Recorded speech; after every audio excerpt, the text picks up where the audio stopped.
오늘 말씀의 제목은 나는 여전히 주님을 찾습니다 라는 제목으로 하나님의 말씀을 나누겠습니다. 나는 여전히 주님을 찾습니다. 얼마 전에 한 성도님과 대화하면서 기도 응답에 대한 이야기를 나누었습니다. 하나님께 간절히 기도하면 하나님께서 빨리 응답해 주시면 좋겠다는 성도님의 바람을 들었습니다.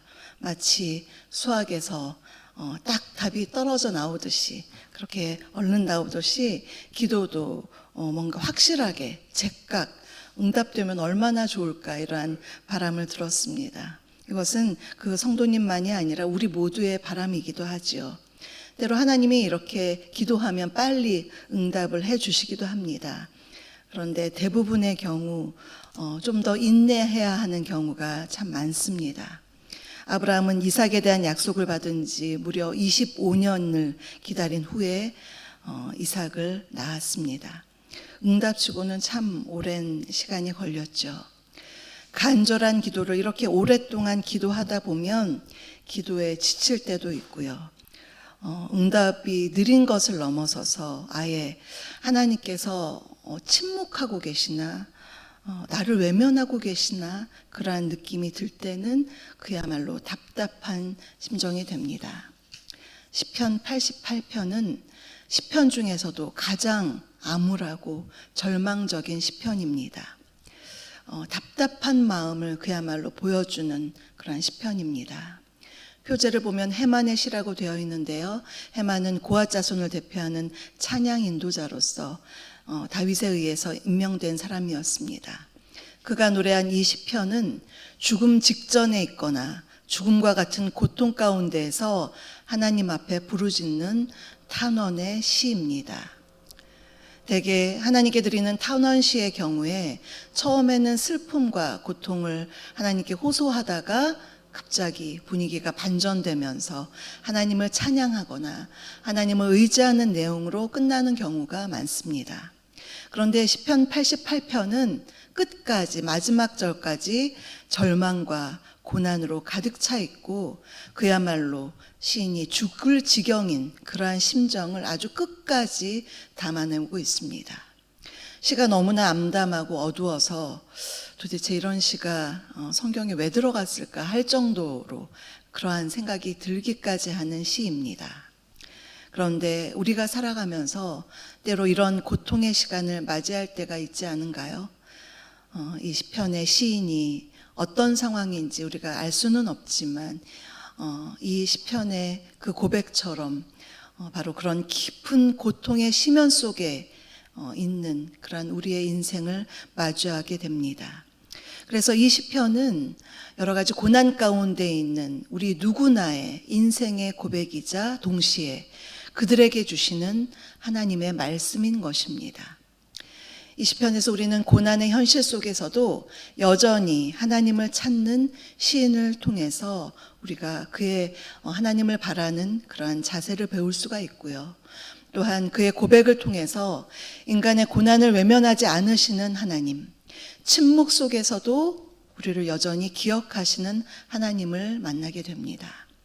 오늘 이러한 시편을 통해서 우리에게 말씀하시는 메시지 두 가지를 함께 살펴보겠습니다. 첫째로, 고통 가운데에서 하나님을 찾고 기도해야 합니다. 고통 가운데서 하나님을 찾고 기도해야 합니다. 1절은 이렇게 시작합니다. 여호와 내 구원의 하나님이여, 내가 주야로 주 앞에서 부르짖었사오니. 주야로 계속해서 하나님을 부르고 있습니다. 고통 가운데 있던 시인은 먼저 내 구원의 하나님을 부르며 기도하고 있습니다. 그래서 3절 이하를 쭉 읽어보면 시인은 자신의 고통을 외면하지 않고 있는 것을 볼 수가 있습니다. 자신의 상황을 처음부터 끝까지 하나님께 아주 정직하게 그리고 솔직하게 다 토로하고 있습니다. 자신이 마치 죽임을 당해서 무덤에 누워있는 것 같다. 그러한 절망, 크나큰 육체적 고통, 영혼의 외로움, 괴로움, 죽음의 공포, 또한 인간관계의 단절까지 그는 그 자신의 절망의 상황을 하나님께 숨기지 않고 다 토해내고 있습니다. 기도란 이렇게 하나님 앞에 솔직한 것입니다.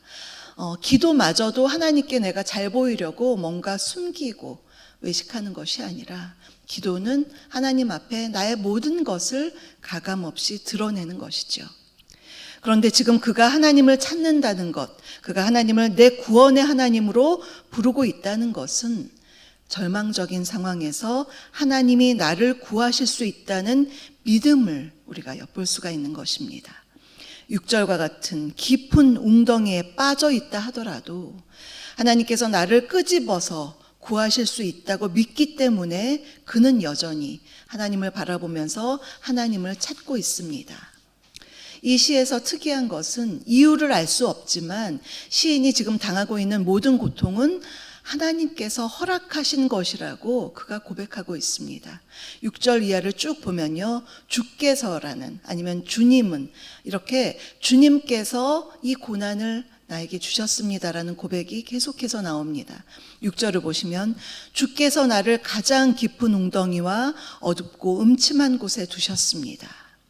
7절은 이것을 하나님의 진노의 결과다. 하나님께서 나에게 이렇게 주셨습니다라고 고백합니다. 8절에서도 주께서 나의 가장 가까운 친구들마저 나를 가증하게 여기며 떠나도록 하셨습니다. 주님께서 하셨다라고 그가 고백하는 것입니다. 이것은 하나님의 주권을 인정하는 것이고, 이 고통을 하나님께서 허락하셨으니 하나님께서 해결해 주실 수 있다라는 그의 믿음의 고백을 볼 수가 있습니다. 그가 주님께서 이렇게 하셨습니다라고 해서 주님을 원망하고 있는 것은 아닙니다. 하나님 어떻게 합니까? 나를 도와주시옵소서. 나의 이 고난 속에서 오직 내 구원의 하나님이 나를 건지실 수 있습니다. 주께서든 하실 수 있지 않습니까? 이러한 시인의 믿음의 고백을 우리가 만나볼 수가 있습니다. 진정한 믿음의 실력은 고난 가운데에서 드러납니다. 깊은 웅덩이에 던져진 절망 속에서도 여전히 주님을 찾고 있는지, 날 구원하실 주님께 나의 모든 것을, 모든 괴로움을 감추지 않고 아뢰고 있는지, 이것이 우리의 믿음을 드러나게 합니다. 눈에는 보이지 않지만 영으로 함께 계시는 주님이 나의 이 모든 괴로움을 돌아보고 도우신다는 사실을 믿으시는 저와 여러분 되시기를 간절히 바랍니다. 두 번째로, 응답 없는 하나님의 침묵 속에서도 여전히 주님을 바라보아야 합니다. 응답 없는 하나님의 침묵 속에서도 여전히 주님을 바라보아야 합니다. 10절부터 12절까지 시인은 자신이 이제 죽음에 가까이 왔다고 탄식하면서 계속되는 수사 의문문을 통해서 하나님의 구원을 요청하고 있습니다. 사람들이 자신을 외면하고 하나님도 침묵하시는 이 상황 속에서 그는 자신이 죽기 전에 하나님께서 구원하셔서 다시 하나님을 찬양하게 해달라고 간청하고 있습니다. 그는 수사 의문문을 통해서 오히려 하나님을 신뢰하고 있습니다. 그러면서 그분의 은혜를 간청하는데요, 11절을 한번 보시면요, 주의 인자하심을 무덤에서, 주의 성실하심을 멸망 중에서 선포할 수 있으리이까? 이건 수사 의문문이죠. 이러한 수사 의문문을 통해서 제가 죽으면 이런 거 할 수 없습니다 라고 강하게 말하는 것입니다. 그의 이면에는요, 그런데 주님이 인자하시고 주님이 성실하신 분이시다, 그것을 전제로 하고 있는 것이죠. 그래서 하나님이 침묵하고 계시지만 시인은 여전히 주님의 성품을 신뢰하고 있는 것입니다. 주님은 인자하신 분 아닙니까? 주님은 성실하신 분 아닙니까? 그러하니 저를 이 죽음에서 저를 도와주시옵소서, 이렇게 주님을 부르고 있는 것입니다. 14절을 보시면요, 여호와여 어찌하여 나의 영혼을 버리시며 어찌하여 주의 얼굴을 내게서 숨기시나이까? 지금 시인은 사람들로부터 버림받았고 하나님께도 외면당한 듯한 그러한 느낌을 받았습니다. 하나님의 침묵에 정말 아픔을 고백하고 있는 것입니다. 기도하고 울부짖어도 응답이 없고 마치 하늘이 닫힌 듯한 영적 침묵의 시기를 보내고 있는 것입니다. 그런데 이러한 침묵 속에서도 그는 여전히 주님을 바라보고 있습니다. 독일의 유명한 신학자 본 회퍼는 나치 감옥에서 순교 전날 일기장에 이렇게 적었다고 합니다. 하나님이 내게 아무 말씀도 안 하신다. 그러나 그분이 나를 잊지 않으셨다는 사실 하나로 나는 충분하다. 보네퍼가 나치에 저항하다가 감옥에 갇혀서 이제 순교 직전에 기도하고 있는 것에 대한 하나님의 응답을 듣지 못했습니다. 그렇지만 하나님이 나를 기억하고 계신다. 하나님이 나를 잊지 않으신다. 그거 하나를 붙들고 이렇게 고백하는 참으로 아름다운 그의 고백을 볼 수가 있습니다. 그런데 우리는 하나님의 침묵에도 불구하고 여전히 하나님의 이름을 불렀던 또 한 분을 너무나 잘 알고 있습니다. 바로 예수님이 그러하셨습니다. 구약 성경에서 극심한 고난을 당한 사람들을 우리가 많이 알고 있습니다. 욥이 그러했죠. 욥은 자녀를 잃고 또 건강을 잃었던 사람의 대표 주자로 우리가 생각해 볼 수가 있고, 요셉도 그랬습니다. 형제들의 모함으로 구덩이에 갇히고 또 감옥에 투옥되고 여러 가지 삶의 고난을 당한, 그래서 사람들에게 외면당하고 또 투옥당하고 어둠 가운데 갇힌 사람들의 대표로 우리가 요셉을 만나볼 수가 있는데요. 이 모든 고난당하는 자들의 고통을 완성하신 분은 바로 예수 그리스도이십니다. 어쩌면 시편 88편은 예수님의 순환을 아주 적나라하게 표현하는 시편입니다. 주님은 그분을 배신하는 제자들과 그 많은 유대인들의 계략에 의해서 죽음으로 내몰리셨습니다. 제자들은 주님을 배반하였죠. 또 예수님을 따르던 수많은 무리들은 이제 예수님을 십자가에 못 박으라고 외치는 사람들이 되었습니다. 주님이 십자가에 달리기 전날 밤 제자들과 함께 겟세마네 동산에 가서 기도하실 때에 마가복음 14장 34절에서 주님이 이렇게 고백합니다. 내 마음이 심히 고민하여 죽게 되었습니다. 정말 주님도 죽을 지경인 그 안타까운 심경을 정말 땀방울이 핏방울이 될 정도로 간절하게 하나님께 기도하였던 그러한 주님이셨습니다. 이러한 여러 가지 외로움과 괴로움, 영적인 괴로움 가운데서도 가장 컸던 것은 십자가상에서 주님이 하늘을 향해서, 하나님을 향해서 이렇게 울부짖었습니다. 엘리 엘리 라마 사박다니, 나의 하나님 어찌하여 나를 버리셨나이까. 주님께서 이렇게 기도하고 있는데 그 부르짖음의 응답을 끝끝내 듣지 못하신 채 주님께서 운명하셨습니다. 예수님도 응답받지 못한 때가 있었습니다. 이러한 고난과 고통을 당하신 예수님이시기에 그분은 우리 인생의 극심한 고난과 고통의 아픔을 잘 알고 계십니다. 인간적인 고뇌와 두려움, 죽음의 공포를 주님은 너무나 잘 이해하고 계십니다. 그래서 우리가 고난과 고통의 상황에서 위로가 되는 것은 그러한 깊은 고난의 현장에 주님이 나와 가장 가까이에 계시고 나를 잘 이해하신다는 그 사실입니다. 그분은 나의 고통에 동참하고 계시면서 나도 주님처럼 그 모든 고통을 이기고 믿음으로 승리하기를 주님께서 기대하고 계시며 중보하고 계시는 것입니다. 사랑하는 성도 여러분, 오늘 우리는 이유를 알 수 없는 고난 속에서 어떻게 우리가 해야 하는지를 함께 살펴보았습니다. 첫 번째로 고난 가운데서 하나님을 찾고 기도해야 하며, 두 번째로 응답 없는 하나님의 침묵 속에서도 여전히 하나님을 바라보아야 합니다. 우리가 당하는 모든 종류의 고통과 죽음으로부터 우리를 구원해 주실 분은 우리의 연약함을 친히 담당하시고 질고를 짊어지신 예수님밖에 없습니다. 주님밖에 없습니다.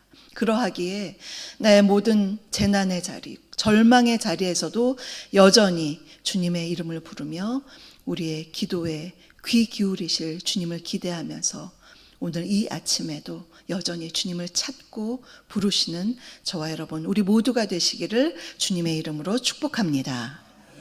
오늘의 말씀을 생각하시면서 찬송가 539장을 함께 부르시겠습니다.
지금은 우리 주 예수 그리스도의 은혜와 아버지 하나님의 다함없는 사랑하심과 성령님의 내주, 교통, 충만케 하심이 때로 우리 인생 앞에 놓인 극심한 고통과 외로움 속에서도 여전히 주님을 바라보며 주님의 이름을 부르고 간절히 기도하기를 원하는 사랑하는 우리 성도님들 머리 위에와 그 가정과 일터 위에 우리 주사랑교회 위에 이 나라 이 민족 위에 선교사님들과 선교지 위에 지금부터 영원토록 함께하옵시기를 간절히 축원하옵나이다.